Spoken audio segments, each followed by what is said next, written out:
This is the brain. It is located in the cranial cavity and surrounded by the meninges and the cerebrospinal fluid.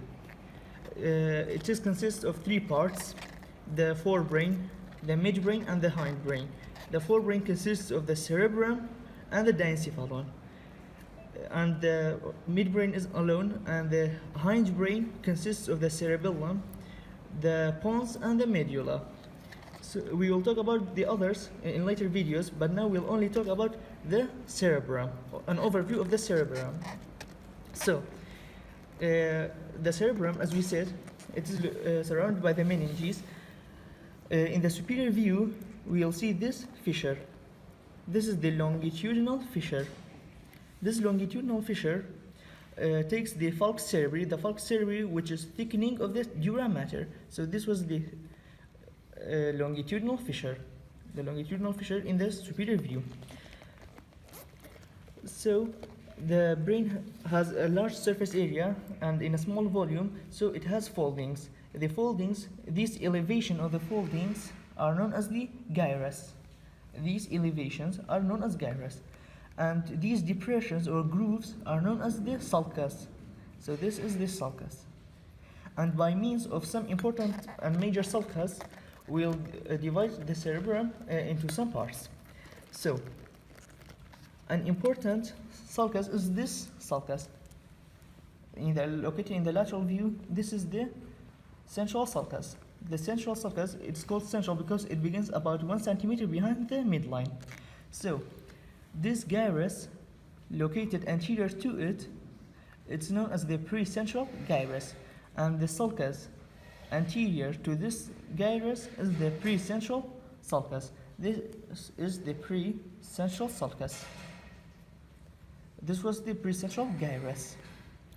And the gyrus located posterior to the central to the central sulcus, this is the post-central gyrus. This is the post-central gyrus. This sulcus behind it is the post-central sulcus. And also in the lateral view, we'll have this fissure. This is the lateral sulcus. The lateral sulcus, below it, we'll have the temporal lobe. And an important note we should know that the cerebrum it is divided into some lobes according to the associated bones. For example, this anterior one, it is known as the frontal lobe. It begins from the anterior to this central sulcus. This is the frontal lobe, this entire region. And the one posterior to the central sulcus is the parietal lobe. This is the parietal lobe located behind the central sulcus. This is the parietal lobe. It begins from, as we said, from the central sulcus to the parieto-occipital sulcus. This is the parieto-occipital sulcus. It's not very clear here. So this was the parietal lobe. This was the temporal lobe, as we mentioned. And from the posterior, we will have the occipital lobe. This is the occipital lobe. Now, another important sulcus is this sulcus.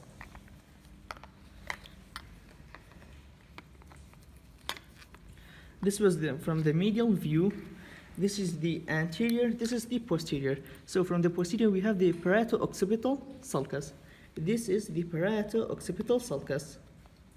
The parieto-occipital sulcus joins the calcarine sulcus. This is the calcarine sulcus, and this was the parieto-occipital sulcus. So if we look at it, this would resemble a Y-shaped structure. This is a Y-shaped structure located in the medial side. This is the parieto-occipital sulcus. This was the calcarine sulcus.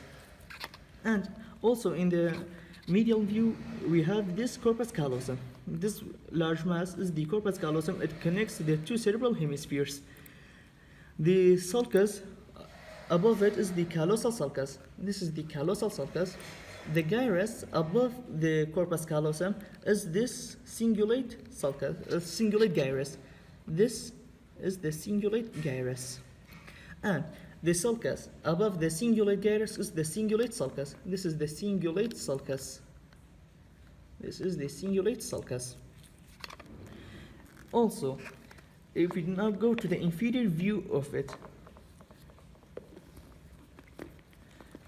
in the inferior view we would have this. As we said, this was continuation of the longitudinal fissure. This is the olfactory bulb. This is the olfactory tract.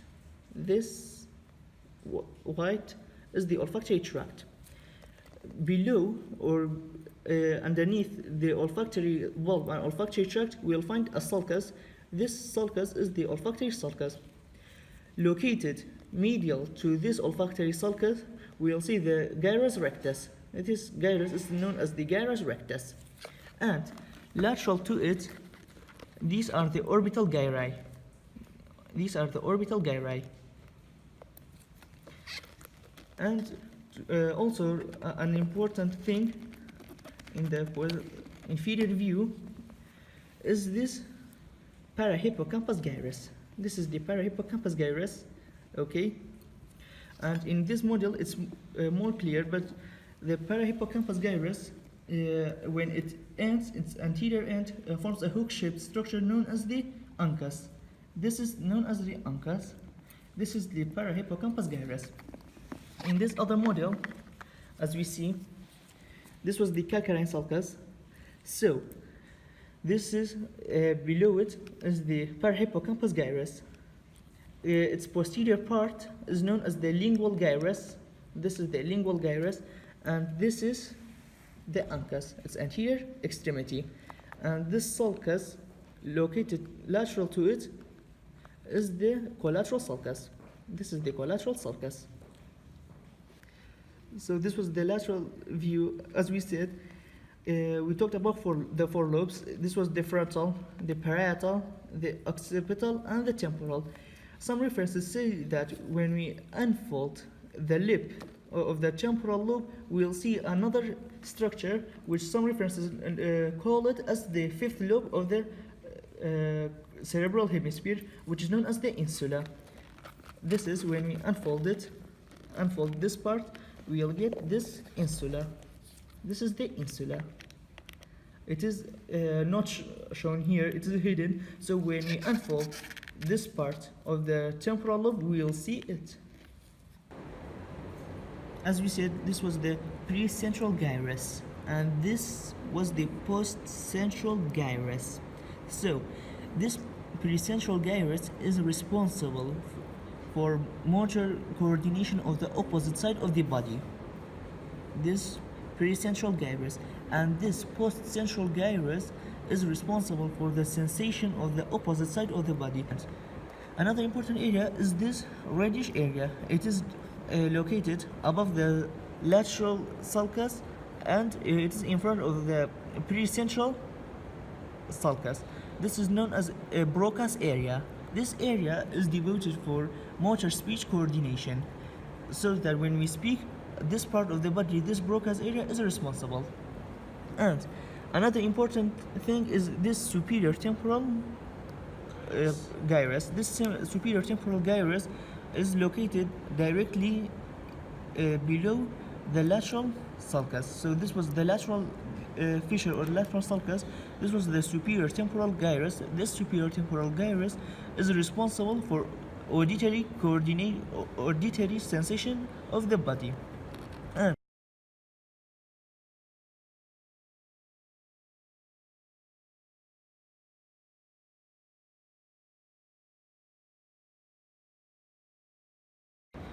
in the medial aspect, we have some markings. So this is the central sulcus. The central sulcus sometimes invaginates to the medial aspect. So this is the central sulcus, and this gyrus or this lobule surrounding it is known as the paracentral lobule. This is the paracentral lobule. In this model, it's also clear here. This is the paracentral lobule. The paracentral lobule has an anterior part and posterior part. The anterior part is continuation of the precentral gyrus. This is the precentral gyrus. It continues to be the anterior part of the paracentral lobule. and its posterior part is formed by the continuation of the post-central gyrus. So this was the paracentral lobule, and here also the paracentral lobule. This was a continuation of the central gyrus, central sulcus. So this is the paracentral lobule, and here this was the cingulate gyrus, and this was the cingulate sulcus. The cingulate sulcus has an upgoing part. This is the upgoing part of the cingulate sulcus. This is the upgoing part of the cingulate sulcus, and this was the parato-occipital sulcus. The gyrus located between them is known as the precuneus. So this is the precuneus, and behind the parato-occipital and the calcarine sulcus we have the cuneus. This gyrus is the cuneus. This is the cuneus. So we said we have the paracentral lobule, the precuneus, and this was the cuneus. In this also in this model, this was the paracentral lobule. This is upgoing of the cingulate sulcus. So this is the precuneus, and this was the parato-occipital. So this is the this was the parato-occipital. This was the calcarine. This was upgoing of the cingulate sulcus. So this is the precuneus, and this is the cuneus.